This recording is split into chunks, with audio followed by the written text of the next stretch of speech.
Salut, bienvenue sur la chaîne et bienvenue dans cette vidéo pour célébrer mes 20 ans. Je tourne cette vidéo le 11 décembre, le jour de mes 20 ans. Je ne sais pas du tout quand est-ce qu'elle sortira, mais ça c'est un autre problème. Happy birthday, bitch. Et pour célébrer mes 20 ans, eh bien j'ai décidé de partager avec vous 20 livres qui ont marqué mes 20 années de lecture, même si je lisais pas quand j'étais bébé, tout le monde le sait, je vous apprends rien. Mais bref, 20 livres qui ont marqué ma vie de lectrice pour différentes raisons. Donc ce sont des livres qui m'ont marqué parce qu'ils m'ont été offerts, parce que ce sont des lectures que j'ai beaucoup aimées. Il y a des livres que vous connaissez déjà, d'autres dont je n'ai jamais parlé, bref. Je vous parle de 20 livres pour mes 20 ans. Alors bon, vous allez vite voir, il n'y a pas du tout de classement, d'ordre, rien du tout. Je prends les livres comme ils me viennent. Il n'y a pas d'ordre chronologique ni de préférence. Je vais juste vous parler des livres tels qu'ils me viennent rapidement sur les résumés, mais je pense que ça sera pas l'essentiel pour cette vidéo parce que j'ai simplement envie de vous partager un petit peu de ma nostalgie de ces 20 années de lecture. Voilà. Bonne vidéo. soon after. J'allais oublier, je porte ma tenue de mes 20 ans, c'est un cadeau de Laure, ma copine, et voilà, c'est une belle robe de ma couleur préférée. Bon, on commence avec le premier livre, il s'agit de Les filles de l'Olympe. Donc ici c'est le second tome et c'est important, c'est Le pouvoir des rêves de Helena Kedros et c'est publié aux éditions Pocket Jeunesse et c'est une des premières sagas que j'ai dévorées avant Percy Jackson, avant Hunger Games, Divergente et compagnie. C'est un livre qui m'a été offert par un de mes amis d'enfance, donc Nathan. Je ne pense pas qu'il passera par là parce qu'on n'est plus trop en contact, mais si jamais, merci Nathan pour ce cadeau. Je pense que je l'ai eu, je sais pas moi, à mes 13 ans ou un truc comme ça. Même moi, je ne sais plus. Il craque tellement il a séché ce livre. Et bref, Nathan n'a pas trouvé le premier tome en librairie mais voulait m'offrir à tout prix cette saga. Du coup il m'a offert le second tome, ce qui m'a obligé à acheter le tome 1. Et j'ai tellement aimé, vu que j'avais les deux premiers tomes sous la main, que j'ai acheté toute la suite. Et c'est une des seules sagas de mon enfance qui me reste parce que les autres je les empruntais à la médiathèque. Du coup ce livre il a beaucoup de... Mais oui, c'est clair. Ce livre est vraiment l'une des raisons pour lesquelles j'adore la lecture. Ça parle de mythologie, de 3 déesses qui se sont réincarnées en humaines mais qui ne le savent pas qu'elles sont des déesses et elles vont le découvrir toutes les 3. Donc il y a Lise, Lucie et Kim et elles sont respectivement Artémis, Aphrodite et Athéna. Et en fait ce sont des lycéennes qui vont devoir se battre contre Arès, le dieu de la guerre. Je crois qu'il y a 8 tomes, en tout cas je crois que j'ai 8 tomes dans ma... 6 tomes.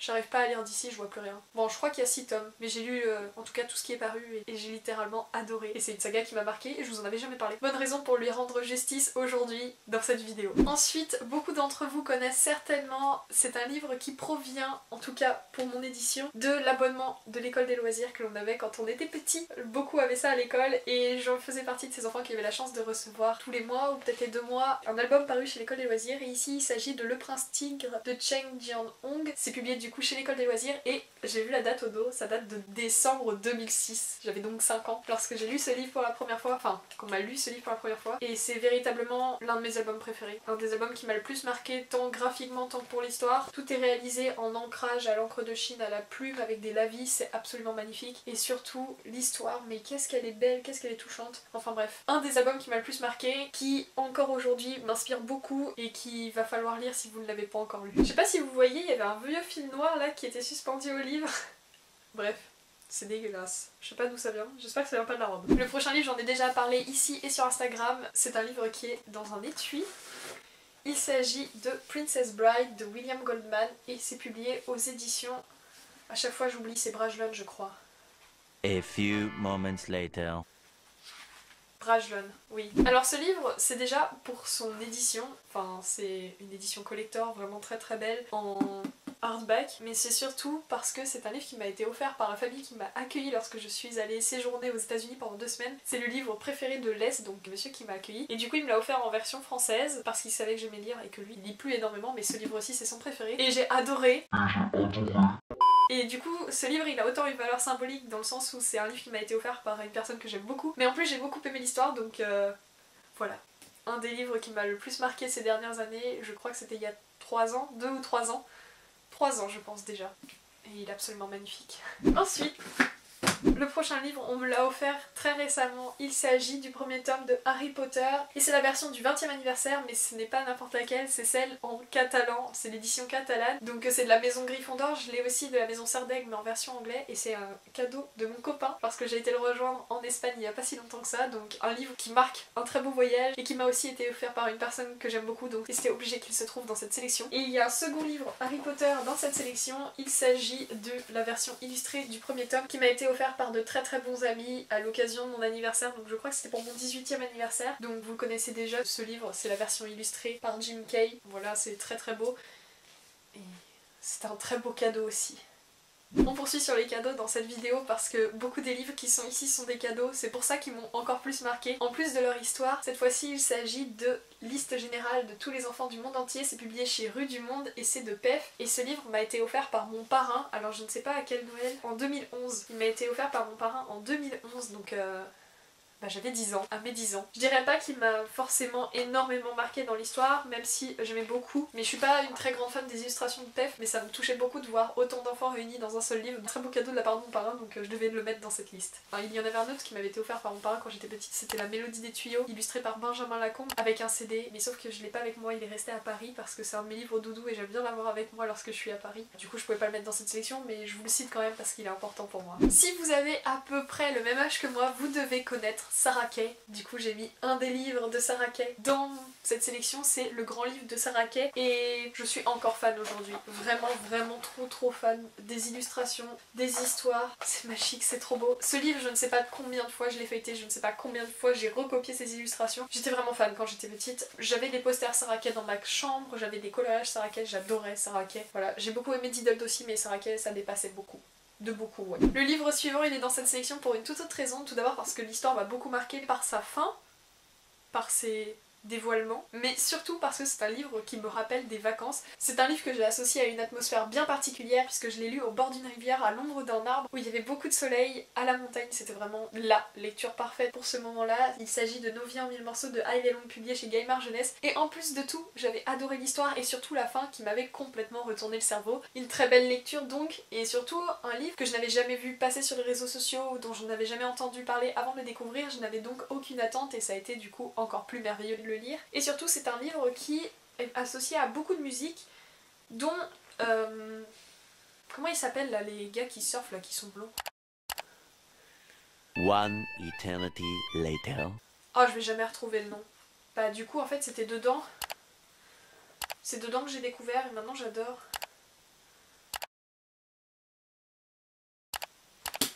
Bref, j'avais adoré ce livre et il me rappelle une très bonne sensation de lecture et j'adore ce genre de souvenirs. Donc ce livre fait évidemment, mais évidemment partie de ma liste de 20 livres pour mes 20 ans. On poursuit avec un autre livre dont je n'arrête pas de parler ici. Il s'agit de La voleuse de livres de Marcus Zusak, tout simplement parce que c'est mon livre préféré. Et qu'en plus, ce livre-ci, eh bien je l'ai lu lorsque j'étais aux États-Unis. Vous savez, le livre dont je vous ai parlé tout à l'heure là. Princess Bride, je ne sais pas le dire, mais bref, vous vous souvenez de ce livre-ci? Et ben celui-ci m'a été offert par la famille chez qui j'ai lu ce livre aussi.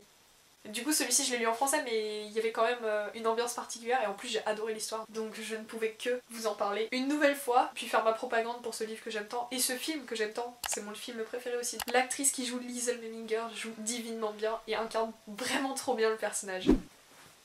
On passe à un album, il s'agit de Chewbacca et les Porgs. C'est une histoire tirée Star Wars et c'est publié chez Hachette Jeunesse. Et c'est l'un des premiers albums que j'ai acheté avec mon argent alors que j'étais une grande personne et que je ne lisais plus d'albums pour de vrai en quelque sorte, enfin plus comme les enfants. C'était plus adapté à mon âge on va dire. Et c'est un de mes albums préférés aussi. Vraiment j'adore Star Wars, j'adore les Porgs. Enfin en fait j'aime beaucoup les nouveaux Star Wars. Alors venez pas me taper si vous n'êtes pas d'accord mais bref. Et du coup cet album je l'ai trouvé juste adorable. J'aime beaucoup les illustrations, les couleurs, l'ambiance. Donc il se retrouve dans cette liste-ci parce que ça marque un tournant dans ma vie de lectrice parce que maintenant j'achète des albums, je ne culpabilise pas de dépenser pas mal d'argent on va dire dans des lectures plus courtes même s'il y a autant de travail derrière. Du coup je vous en parle aujourd'hui. Puis si vous aimez bien Star Wars, il faut le lire. Il est cool. Il est trop mignon surtout. Un autre livre qui m'a sorti de mes lectures de romans habituels, il s'agit de Tokyo Ghoul de Sui Ishida, publié chez Glénat. Et c'est l'un des premiers mangas, en tout cas la première grosse saga de manga que j'ai lu et qui m'a fait plonger dans cette frénésie de lecture pour le genre. Donc Tokyo Ghoul, si vous ne connaissez pas, c'est une histoire avec des ghouls, donc des créatures qui se tapissent dans l'ombre de Tokyo. Et dans ce livre, on va suivre le destin d'un adolescent qui va changer lorsqu'il va rencontrer une ghoul dans les rues de Tokyo.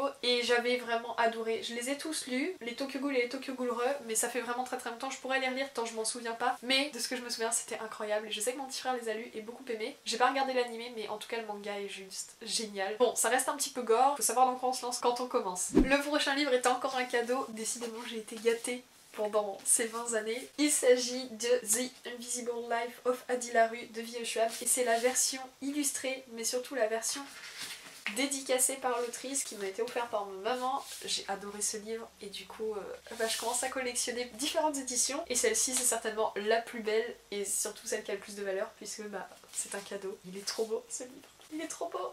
Le prochain livre n'est ni un cadeau, ni un livre qui m'a particulièrement marqué pour son histoire, mais c'est la première lecture commune de mon club de lecture Book Alors, donc c'était déjà il y a plus d'1 an. Il s'agit de L'Envol du Phénix, donc c'est le premier tome de Sœurs de Sang, et c'est publié chez Lumen. Je l'ai lu avec Anne, et du coup tous les premiers membres du club de lecture Book Alors, donc merci à tous ceux qui étaient déjà là, et puis merci à ceux qui nous ont rejoints depuis. Mais bon, du coup évidemment ça a beaucoup de valeur, même si je n'ai pas accroché plus que ça, c'était quand même la première lecture du club de lecture. C'est assez incroyable de se dire que depuis, on a lu pas mal de livres, mais celui-ci m'a vraiment marqué pour cette raison. C'est le premier livre qui a été désigné comme lecture commune. On repasse du côté des livres préférés. Cette fois-ci, c'est Ceux qui n'ont pas pu nous prendre de Rutas et Pétis, publié chez Paul Fiction, donc chez Gallimard Jeunesse. Et j'adore Rutas et Pétis. Je pense que tout le monde l'a compris. Je l'ai découvert avec Hôtel Castellana. Il me reste encore Big Easy à lire et après j'aurai lu toute sa bibliographie actuelle. Tous ces livres actuellement parus, en tout cas en version française. Et Ceux qui n'ont pas pu nous prendre est certainement celui qui m'a le plus marqué. Il y a beaucoup de post-it. C'est un livre que je voudrais relire. D'ailleurs, une vidéo sur les relectures arrive très bientôt. Je l'ai tourné, mais simplement pas monté. Et du coup, ce livre aussi, rien que pour sa thématique, rien que pour tout le travail qu'a effectué Rutas et Pétis en amont, toutes les recherches documentaires, et bien c'est un livre que j'adore, que je vous recommande, et c'est un livre qui m'a marqué ces dernières années. Bon là, évidemment la plupart des livres que je vous présente c'est dans les 5 dernières années que je les ai lus, mais quand même, beaucoup d'entre eux m'ont énormément marqué, suffisamment en tout cas pour que ce soit inscrit dans ma vie de lectrice. Bien évidemment je vous montre pas les livres cartonnés que je lisais quand j'avais 5 ans. Parce que je les ai pas, tout simplement. Sinon peut-être, ça pourrait être une idée un jour. Ensuite un album qui m'a marqué et me marque encore, que j'adore toujours autant et je rêve d'avoir toute la collection. Il s'agit de La Famille Souris d'In au clair de lune, donc j'adore La Famille Souris. C'est de Kazuo Iwamura et c'est publié chez École des Loisirs et bon, comme l'atteste mon exemplaire qui est tout cassé, j'aime beaucoup ce livre et je l'ai beaucoup aimé et je le feuillete encore. Et en fait j'adore La Famille Souris, à chaque fois que je vais au Renard Doré, ils ont une bonne partie de la collection et à chaque fois que j'y vais, je feuillete les livres de La Famille Souris. Et j'hésite à en acheter un mais je ne craquerai pas parce que je les ai déjà lus, parce que bien ça coûte cher des albums et en acheter autant d'un coup, ça coûte très cher. Mais par contre, je sais que La Famille Souris, elle existe en petit format à 5 € l'exemplaire, donc ça pourrait être une idée de me refaire un peu ma collection de La Famille Souris. Parce que je crois qu'il me reste que celui-ci alors que j'en avais au moins 2. Je sais qu'il y en a un deuxième, faudrait que je cherche. Je sais pas où est le deuxième. Ensuite, un classique qui est un exemplaire qui appartient à mon papa. Il s'agit de Le Petit Prince de Antoine de Saint-Exupéry, donc publié chez Folio Junior. Et regardez, il a mal été coupé cet exemplaire là, enfin le texte.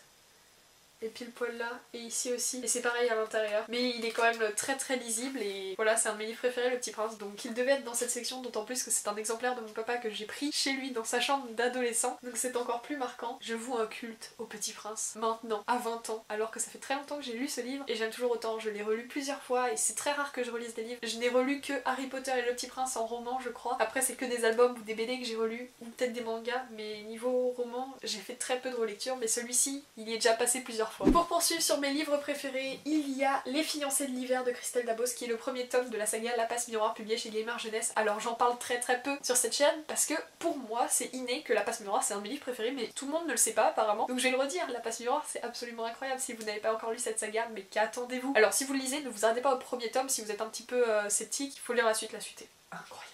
Vraiment. Bref, du coup La Passe Miroir se trouve évidemment dans ce classement, d'autant plus que ma maman les a lus, donc ça a plus de valeur. On voit qu'il a été bien utilisé, les vernis brillants sont en train de se retirer, et La Passe Miroir fait partie des livres que je voudrais vraiment relire parce que cette saga, je l'ai lu détachée chaque tome après chaque tome parce que j'attendais à chaque fois que la suite paraisse pour pouvoir lire la suite, ce qui est terrible quand on adore un livre, et du coup j'ai pas pu apprécier la lecture en un seul coup, mais absolument fan de cette saga, de la plume de Christelle Dabos, donc bon, un petit chouchou qui m'a bercé ces dernières années. Un livre qui est ici pour une autre raison encore que toutes celles évoquées depuis le début de cette vidéo. Cette fois-ci c'est parce que c'est ma première lecture véritable en VO, un livre jeunesse que j'ai lu en anglais qui est aujourd'hui paru en français, mais au moment où je l'ai lu ce n'était pas le cas. Il s'agit de Song for a Whale de Lynn Kelly et c'est un livre que j'ai lu lorsque j'étais aux États-Unis. Encore une fois, ce voyage m'a beaucoup marqué, je pense que vous le saisissez, mais c'est surtout mon premier livre VO. J'ai dû lire des petits livres VO avant, mais là c'était vraiment un beau pavé et j'ai compris toute l'histoire. C'est du jeunesse certes, mais j'étais vraiment très fière de moi de comprendre, d'autant plus que j'ai adoré l'histoire et que j'adore la couverture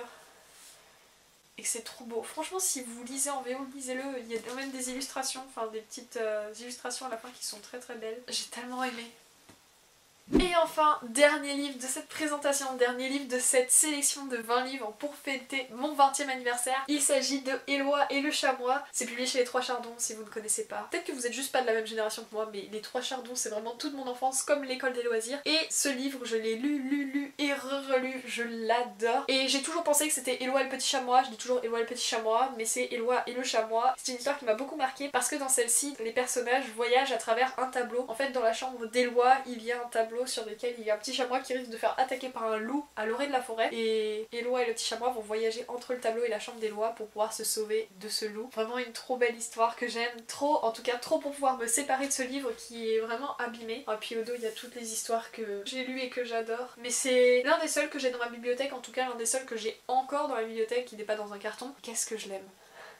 J'adore cet album, je crois que je vais le relire même après cette vidéo. Voilà, on arrive à la fin de cette vidéo qui célèbre mes 20 ans. Merci de me suivre, merci de faire vivre ma passion. Je suis vraiment trop heureuse de prendre conscience de tout ce que j'ai lu, accompli pendant ces 20 années. C'est assez bizarre de se dire que j'ai 20 ans, j'avais pas spécialement envie, mais bon. Je ne sais pas quand cette vidéo sortira, je pense que ça sortira bien après mon anniversaire, mais bon ce n'est pas grave. Je voulais célébrer moi-même toute seule en filmant cette vidéo le jour de mes 20 ans et c'est fait. Je suis vraiment très contente. Ça fait beaucoup de livres quand même, 20. Du coup ça fait beaucoup d'années quand même. 20 années. Merci d'être resté jusqu'à la fin de la vidéo et on se dit à très bientôt pour une nouvelle vidéo ou à très bientôt sur Instagram pour un nouvel avis lecture. Salut!